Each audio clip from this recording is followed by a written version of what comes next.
everyone, and welcome to the Casual Dance Teachers Podcast. I'm your host, Maya. Today's episode is actually piggybacking off of last week's episode, so if you have not yet listened to my interview with Isaac Iskra, please go back and listen to that first. I just came up with this idea, and to be honest with you, I only have a couple of days now to record and edit this podcast before I have to post it right after the previous one. But I did mention in that episode, if you missed the beginning of it, I have a son with autism. And speaking with Isaac, who is also autistic and has his own dance company that represents the autistic experience through much of their work, it really spoke to me. And upon listening back, I realized that I had a couple of sort of practical points that I've learned through my work with my own son that I also wanted to share. So that's what today's episode is going to be about. Let's talk about it. Before we get into today's topic, I do definitely want to start this with a couple of disclaimers. First of all, I'm not a therapist. I'm not a trained professional in any kind of therapeutic practices or practices for neurodivergent students. So please take this as just a couple of things that I've learned that have worked for me that I'm sharing with you, like between friends. But I'm not a professional. If you want to learn more, please turn to professional resources and professionals that can help guide you in that area. Second of all, I do want to mention that much of what I'm talking about today comes from the world of applied behavior analysis, or ABA therapy.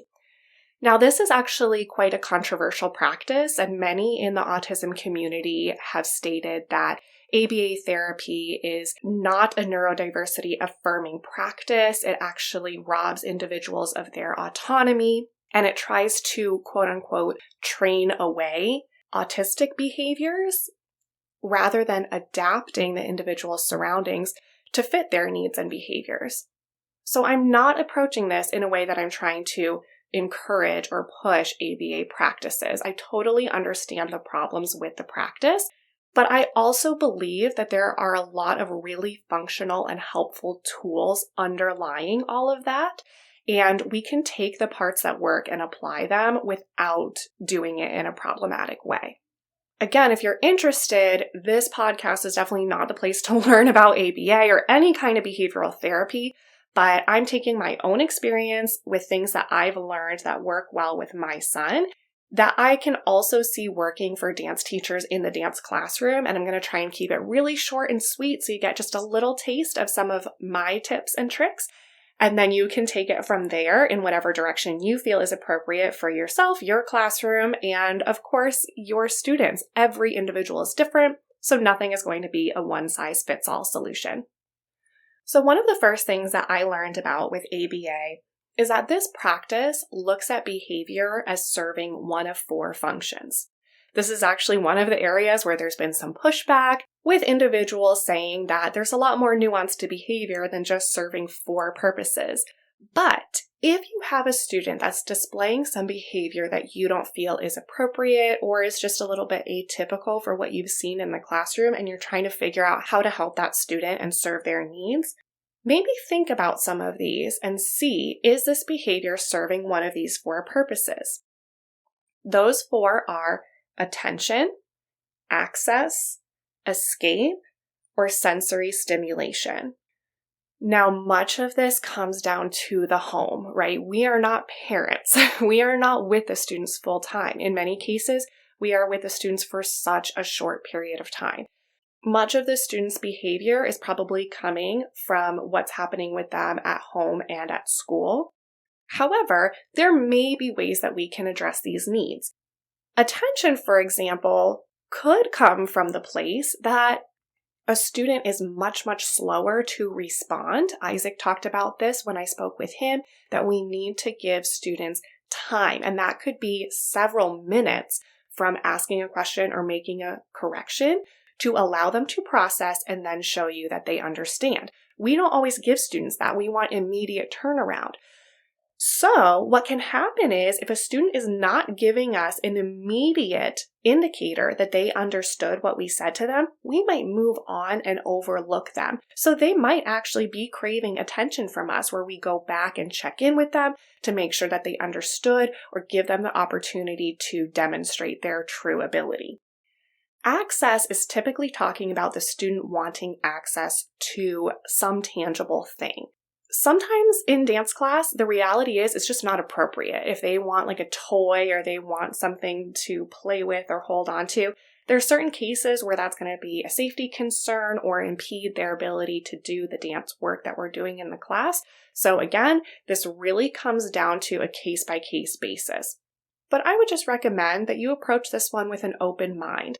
Be open to asking the student if they are seeking access to something that you might be able to provide for them. I know that my son likes to do what we call stimming, or holding a small object in one hand and sort of rocking it back and forth between his fingertips. This can really calm him down and allow him to process information more easily. And there's probably cases, again, depending on the age, the level, and what style of dance you're doing or what kind of class you're teaching, that allowing a student to stim with a small object wouldn't be the end of the world if it's the difference between them being able to focus and dance and them not being able to regulate themselves to the point where they can participate. The third is escape or avoidance. This is another one that is very tough because if they're trying to escape or avoid your class altogether, that comes down to like a parental thing and trying to figure out if it's the right fit or not. However, they might be just trying to escape or avoid a certain spot in the room that they don't like. Maybe there's some sensory things going on that we're not aware of that are affecting them.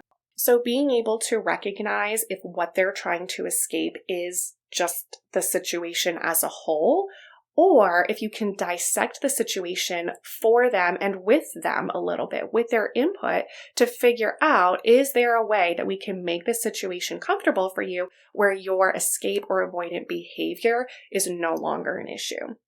And finally, sensory stimulation, which, as you can see, kind of plays into all of these aspects. But there's so many sensory things for any child. I'm not just talking about autistic children in this scenario. It might apply more commonly among autistic students, but this can be any child. Like every child has their own sensory needs. An itchy tag. I feel sometimes when students are just wearing tights and a leotard, that feels so different from wearing normal everyday street clothes. That might just be a weird sensory thing for them. Is it hot in the room? Is it cold in the room? Is the music creating some kind of sensation that is challenging them in some way? And all of this plays into the next point that I wanted to share with you, which is that when we're analyzing behavior, one of the big things that we look for are patterns that will point to a specific antecedent or an initiator, instigator of certain behaviors. So if you can start to document, whether it's just in your head, anytime a student acts out in some way, is disruptive in some way or displays a behavior that you would prefer that they didn't in your class, make some kind of mental checklist or physically write it down on a piece of paper if you can, if you have access to be able to do that quickly and efficiently without taking away from the class, to try and spot patterns in when that's happening. Again, we are then going to take those patterns and filter them through some of the different things that might be impacting the student that they might be looking for or looking to avoid. But if we're able to hone in on a specific antecedent, it helps us to be able to then work through what we need to do to regulate the behaviors for the classroom. So for example, if a student takes 3 classes back to back and you're noticing that towards the end of that, their behavior starts to change a little bit, maybe they're getting hungry and they need to have access to a snack in between, or additional water breaks. Perhaps they're just tired, which is a tough one. Again, that might be a conversation of, do they need to take a step back? Or are there ways that you can adapt that they're able to take that class load without getting to the point that it's throwing them into a dysregulated state? With music, again, I know my son does not like when there is a sudden loud sound. He is fine with loud music. He's fine with loud sounds. I've taken him to concerts, totally fine. But when it's sudden and unexpected, it can cause him to immediately cry out or display a very emotional reaction that you wouldn't otherwise.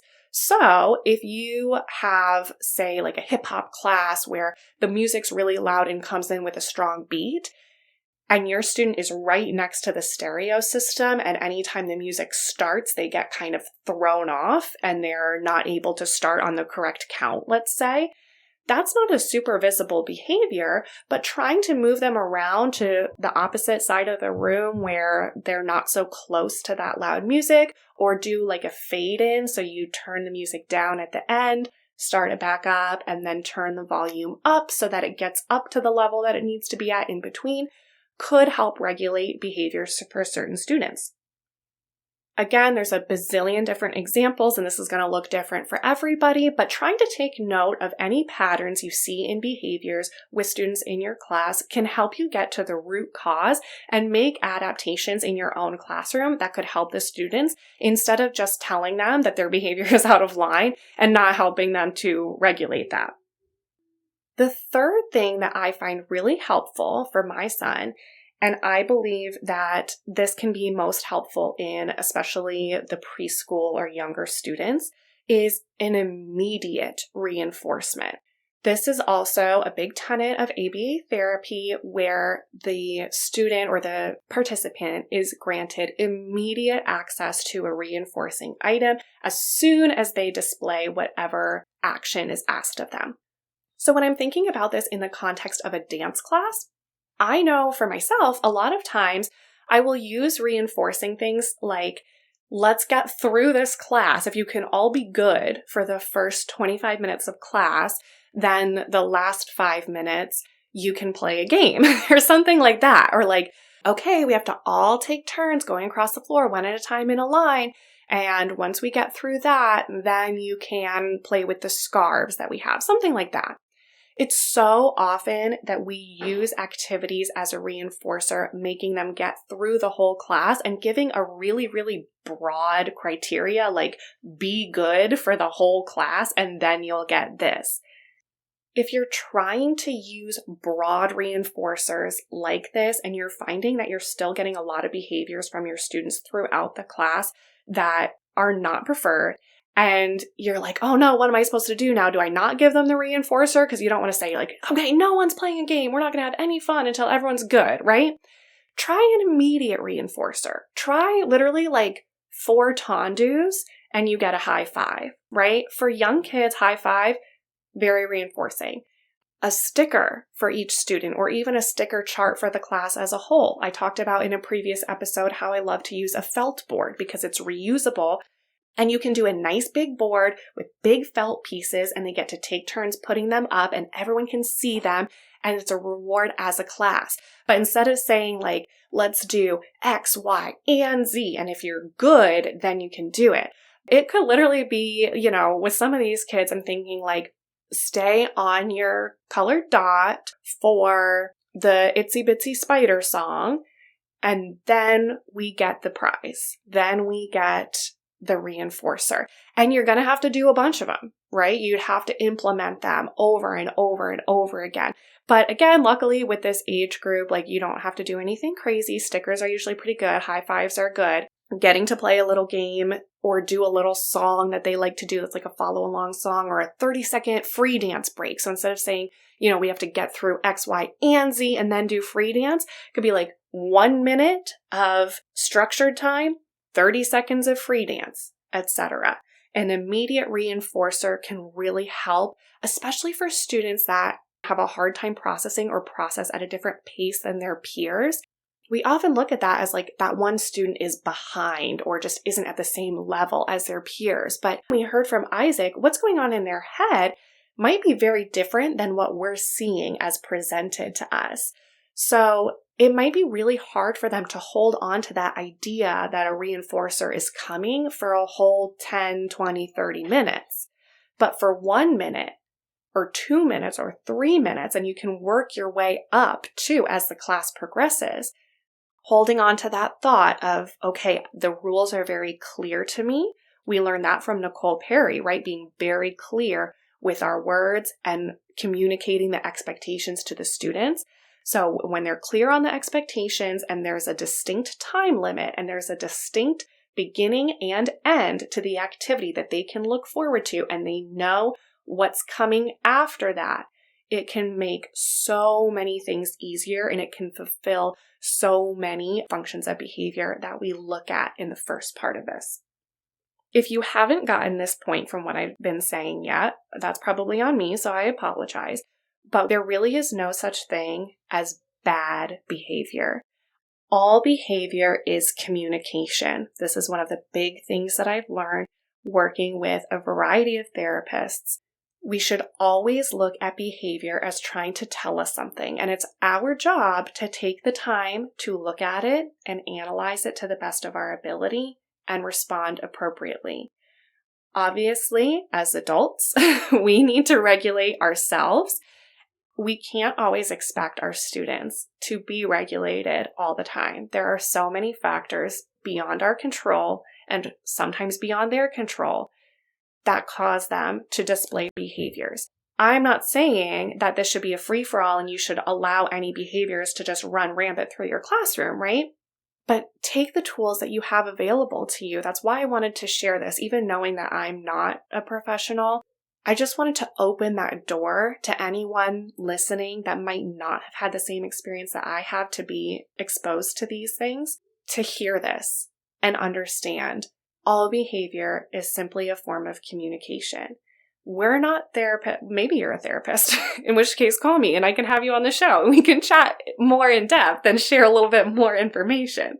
But in general, you're not a therapist. And actually, regardless, in the dance classroom, that's not the role that you're fulfilling. So you don't need to fix behavior. That's not your job. You also don't necessarily need to create a space for everyone if you're not equipped to do that. Now, the goal is to equip ourselves the best we can to serve as many people as we can. The goal is to set our dance classrooms up in a way that is affirming and welcoming to all different types of learning styles. But if you're in a studio setting that's not equipped to serve a certain student on a case-by-case basis, it's okay to say that. It is okay to admit that. And it's totally okay to admit, again, with any kind of behavior, that that behavior is not appropriate for the classroom and that something needs to be done and it's beyond the scope of what you can control. In so many cases, the parents might be able to step in and help. The parents might be able to ask somebody else, find a professional that can help them work through that. That's not your job.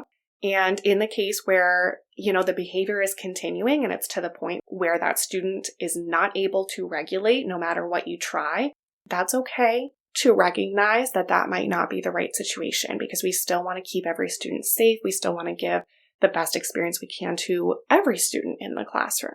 So that got a little preachy at the end. I do apologize. Again, my intent was just to share a couple of things that I have learned through my own practices, and I really hope that it was helpful to you. Again, I was not trying to be controversial here or try and preach at anybody, but I just found these things really great. And yes, I've talked a lot about how I practice these with my son, but as a dance teacher, I am 100% thinking about these things.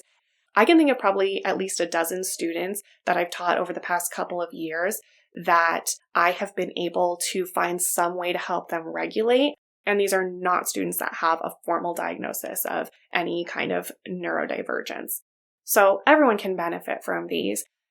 I would love to hear more from you if we can chat on Facebook in the Casual Dance Teachers Network. Go ahead and join that group if you haven't already. You can also find us on Instagram under the Casual Dance Teachers Podcast. I would absolutely love it if you would leave a review for the podcast on whatever your preferred platform is to listen to. And while you're there, don't forget to check out GB Mystical, who wrote the theme music for the show. After this week, we're going to take a little step away from this particular aspect of dance education that we've been focusing on. It's been an absolute blast. I have a lot of super, super fun episodes coming up, some really great interviews. I'm so excited to share that with you. So stay tuned and I'll see you next time.